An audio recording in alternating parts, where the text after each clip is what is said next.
Welcome back to Vending Machines. In the last episode, we learned that a vending machine was literally the one reason why we weren't able to solve the case. In this episode, we're gonna figure out what the heck is wrong with this vending machine. I won't rest until I inspect every suspicion of cranny. I don't see what a vending machine's gonna teach us, to be honest, but we're supposed to find out what the vending machine has on us. Credit card accepted. Well, let's just analyze the Swiss roll. Stay neutral as a fish do till the end of these. The end of what?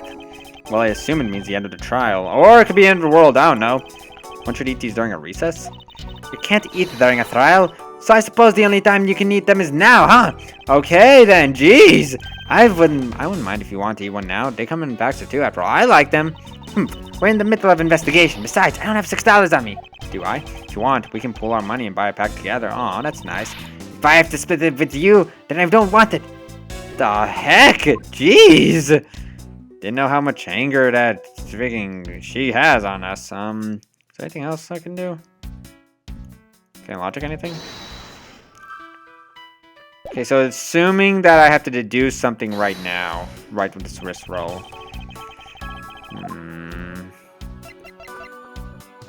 So let's just do this. There's a clearly a contradiction. Well, I don't know, there might be. I think there's one. Wah! Don't yell at me. You're not angering me with foolish games of semantics, Miles. I mean, technically I'm not right. Or wrong. I'm supposed to logic this most likely, but I'm not quite sure what. Fingerprints. Piece. See, found in the window side wall. Apparently sat here as he ate a Swiss roll. No bonus envelope.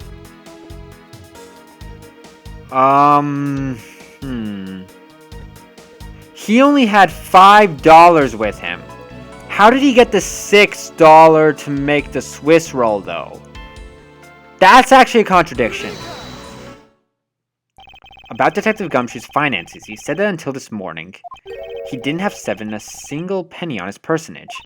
Just how poor is that guy? Well, I mean, like, if you kids keep, like, lowering his pay rate for some god knows why reason, of course he's not gonna have enough money. If his bonus really was only $5, then he should not have been able to purchase a pack of Swiss rolls. However, facts being as they are, we found cake crumbs on the floor. Meaning Scruffy must have bought the pack somehow? Indeed.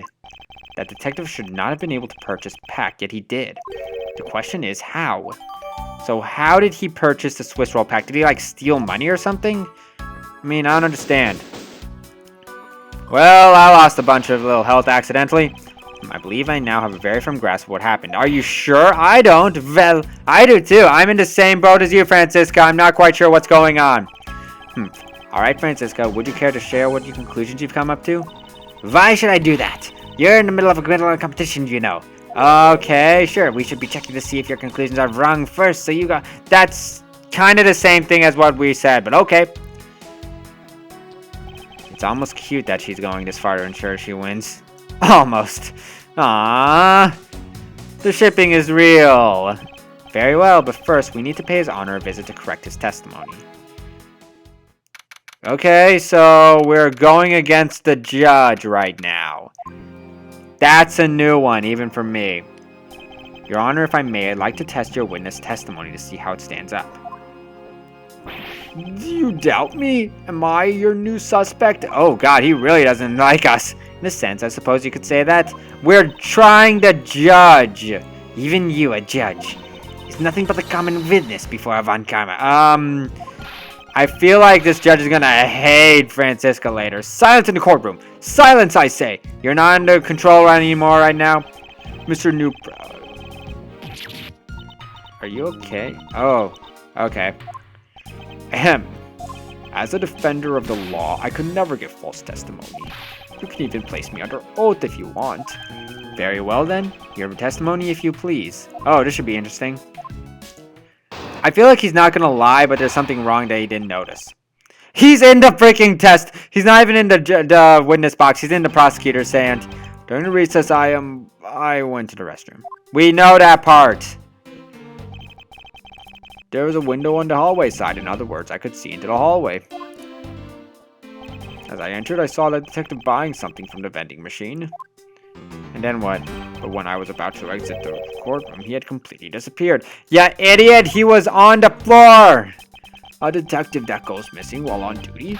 That sounds mighty suspicious to me. He doesn't realize that he was under the window, it looks like. Your Honor, can you please try to remain calm? I don't think that's a thing that he knows how to do. I'm so used to simply listening to testimonies that I got caught up in the excitement. I don't know if this is exciting, but okay. Afraid I'm going to have to spoil your fun now. Okay. Let's spoil the judge's fun. Because that's what kind of guy I am.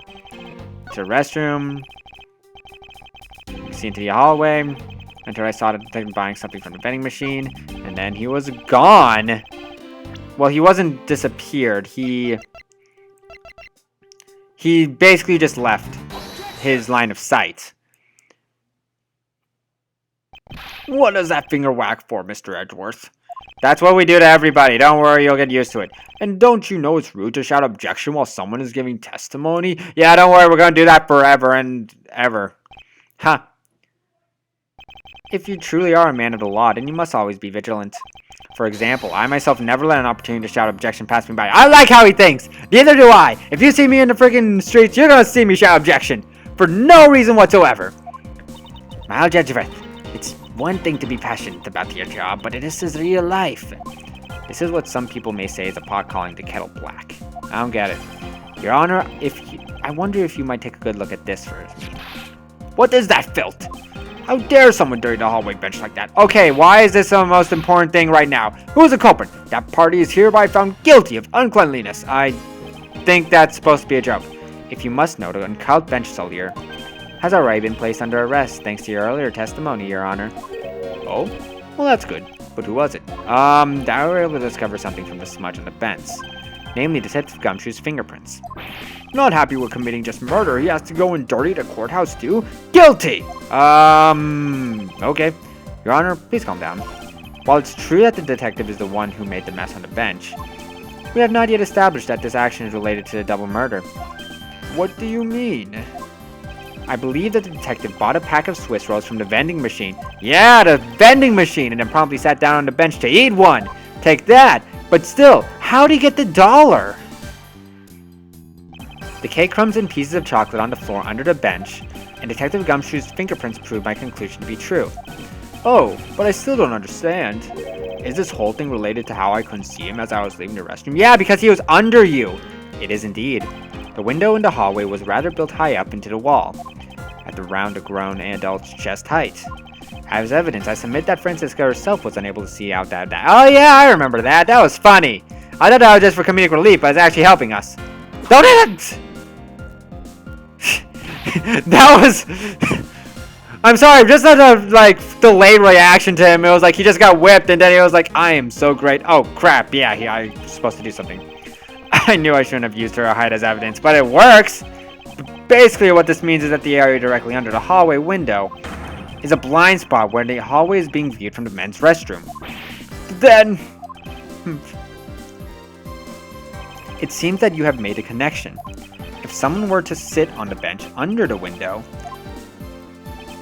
Yes, even someone as large as the type of Gumshoe would effectively disappear from sight. Take that, ya judge! We're judging the judger now! Do you finally see, Your Honor? Your testimony has just proven that Detective Gumshoe was in the hallway the entire time. What does she have to say about that? Oh, sorry. Wait, is that it? I didn't mean to say it with that much enthusiasm. All I wanted to do was try saying it once. What is he talking about? Here, let me try that again. Hold it! That's not fun. Is there something of value that you'd like to say? Yes, actually, there is. I remembered something else just now. Mr. Edgeworth, please allow me to testify to the court one more time. There are only 2 people here. Even if we overruled him, he'd just keep on talking, wouldn't he? I mean, that might not be a bad thing. The more info, the better in the perfect investigation, right? Oh yeah, we're still loving this perfect thing, aren't we? I suppose it's possible you can't see a seated person from the restroom window. However, that doesn't mean the detective was sitting there when I looked. Anyway, I forgot to testify earlier about probably the most important detail. Then why would you forget about it? What is with these people forgetting the most important details? As I was leaving the restroom, I heard the loud bang of a gunshot. That's kind of important! We kind of needed that! How was that? That is a testimony of one who judges the crimes of others. That's not helpful. Why'd you forget that? Could you try to stick to important facts first next time? Exactly. I agree. Before you go around judging others, you should learn to judge your own words. Eek, I'm sorry. Dang, we really double-teamed him right there. But honestly, I thought that sound was just a noise popper until just now. Wait, then how do you know it was a gunshot? Now that he mentions it, right before we restarted the trial, he did talk about that. Oh, by the way, was there someone celebrating a birthday during the recess? Why would someone do that? Chris sworn that I heard a popper going off. Okay, come to think of it, the other day with my grandson. No one cares about your grandson! The most critical point in the argument is when did the judge look into the hallway? And whether that lines up with the gun actually fired. Your Honor, if I may, I'd like to clarify a few details of your testimony. Yeah, we have to figure out when he thinks the gunshot actually happened. Because he might have thought it was like freaking 30 minutes after it actually happened. However, it doesn't mean that the gunship was sitting in there when I looked. I'm pretty sure he was, to be honest. Heard the loud bang of a gunshot. That doesn't make sense in Bod's testimony. Because he heard the bang right before the trial started. This guy heard the bang right before leaving the restroom. I believe that's a contradiction, but I'm going to press it just in case. Your Honor, about what you just said. I know, I couldn't believe it myself. With the gunshot, I heard loud and... Oh, he's gonna freaking hurt his... Stop it! You're gonna bite your tongue again! Oh, wow, he actually didn't. Your Honor, please remain calm when you're trying to explain yourself to me. Yes, sir. Sorry about that. Hey, we're making a judge call, sir, now then. I must gather myself, yes. When I heard the gunshot, there was no one in the hall. I should know, I looked. There was no one there! Judge's motion circuits appear to be stuck on overreact. I like overreaction, though. At this point, nothing stands out to me as a contradiction to his testimony. Francisca. If I'm correct, his testimony is hardly precision quality. I know that. Yeah, I know. That's why I said at this point. I think my first line of attack will be to draw more information from his honor. Are you sure? I'm pretty sure we're presenting Bod's testimony. Never mind. Very flaw. Don't understand. Where is it? It's that you were in the bathroom when the trial was supposed to start. Do your job already, man. I have to find a flaw in his testimony before the truth escapes me completely. That was a flaw. Alright, fine. I'll just press everything if you want me to. In that case, do you concede that you were overconfident in your last testimony? Now hold on there. I just said that it's possible that you can't see a seated person from the restroom this time. But you know something? I don't know you when the prints you referenced were left on the bench, do you? Actually, he's got a point there. While you have proven that it's possible that the detective was sitting, I still have a problem with just whose fingerprints were left. He's right, I have yet to prove when the fingerprints were left on that bench. While he feigns ignorance, his honor has seen the law of life.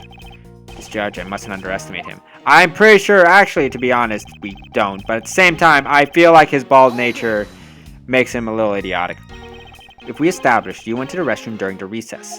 However, at what point in the recess did you look into the hallway? After I called for a recess, I handled the change of prosecutor paperwork. Maybe about 20 minutes until we reconvened? Yes, that sounds about right. Wait a minute, that doesn't make sense. Can we add that to the testimony? I expected. What are you expecting? And I demand to know what that all-knowing smile is for.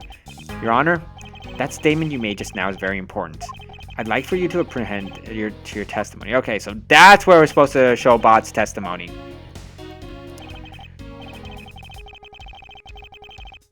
Because that's impossible for him to look in there, because Bod's testimony said he heard the gunshot right before a trial reconvened. Yeah, that wink in our wave, man. Hey, I'm talking here. And that's not a thing. Your Honor, I'm really sorry, but I cannot allow you to not allow me to make an objection. I cannot allow you to allow me. You can't allow yourself, but I can allow you to make me do something. If that made sense. Yeah, I've been overruled. Okay, then. I love this judge sometimes. Your Honor, there's simply too many holes in your testimony for my taste. What do you mean by that? You claim that you heard the gunshot during the recess, but that's simply not possible. I think I know what he heard, actually. Mr. New Prosecutor recommended by Manfred von... Just call us Edgeworth! Instead of biting yet. Okay. Eek! Okay, now she's whipping the judge. I see you have no mercy for the elderly either, Franziska. Nice. Don't talk back to me unless you want to be whipped in the back. With your height, you need a step ladder. Dang, dude! I love this guy. Ahem, Mr. Edgeworth. My ears are not that far gone yet. I have you know, I can still hear just fine. I heard the sound of a gunshot loud and clear with my own 2 ears. Huh. Your Honor, I have here an interesting bit of testimony. It's from Detective Bod. And according to him, he heard a gunshot right before the trial was about to start again. So one of them heard... I think I know what's going on, but I want to make sure of it. Your Honor, you just said that you heard a gunshot about 20 minutes before we were able to reconvene. How do you explain this glaring contradiction? Yeah, oh, that's it? I was expecting, like, his beard to, like, fall off his, face and, like, it to regrow back. Or something like that. Not that. Unfortunately, that is the truth. But I heard it clear as day. Bang! The loud sound of a gunshot. The sound of the gunshot. We keep returning to this point of contention. And that piece of evidence. I always did wonder why I found it where I did. However, now I understand what that gunshot the judge really heard was. Fortunately, Your Honor, this is what really produced the gunshot you heard. I think it's the balloon. Remember, the balloon popped on the cactus, causing a sound. I believe that's what the judge heard. I found this object in the hallway earlier. What is that pink substance? It may not look it, but this is actually a piece of a balloon. I see. And I suppose you would like me to accept that pink balloon into the court record? That's not a thing you're allowed to do. Well, actually it can, but that's not what it works. Your Honor, I present this piece of evidence in order to overrule your testimony. What? Your Honor, your argument goes as follows. You saw no one in the hallway when you heard the gunshot. Now, there's no guarantee that the detective was sitting on the bench at the time. Therefore, you believe he must have been at the crime scene defendant lobby number 2. Am I correct? But if what the judge heard was a balloon, then it makes perfect sense why then that gumshoe did not commit the murder at that point. Let me ask you something. Do you think that gunshot you heard was produced by a real gun? Wow, we really just started on the front, didn't we? I think I've said enough that even you can figure the rest out on your own. Your Honor, you're fooled by the popping of the balloon into thinking it was a gunshot. You are terrible judge. What manner of trickery is this? Just one that only judges can figure out. That was a good effort you put forth, Miles Edgeworth. But it was me. I'd have wrapped this up just before the judge even testified. How? Care to elaborate on how one assigns something before it even begins? Nice. Well, to be honest, I did think that the sound was a bit off from a real gunshot sound. That doesn't help us on, I said. But who could have guessed that someone would pop a balloon in a place like this? That's true. One doesn't usually think balloons in conjunction with courthouse.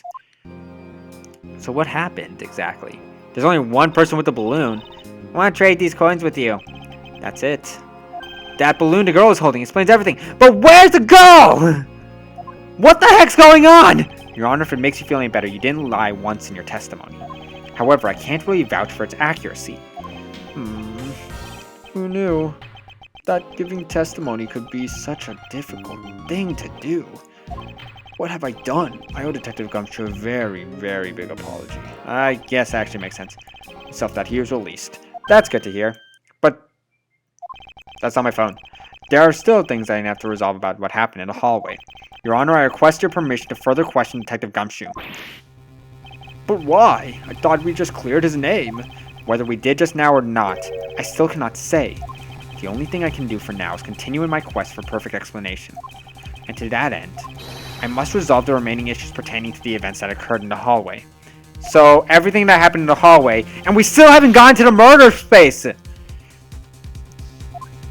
I must fulfill my mission and find a perfect explanation to the case. And with that, we are done with this next section. So, this is Neon32 signing off. I hope you liked this video. Please like, comment, subscribe if you liked it. This is Neon32 signing off. Thank you for watching.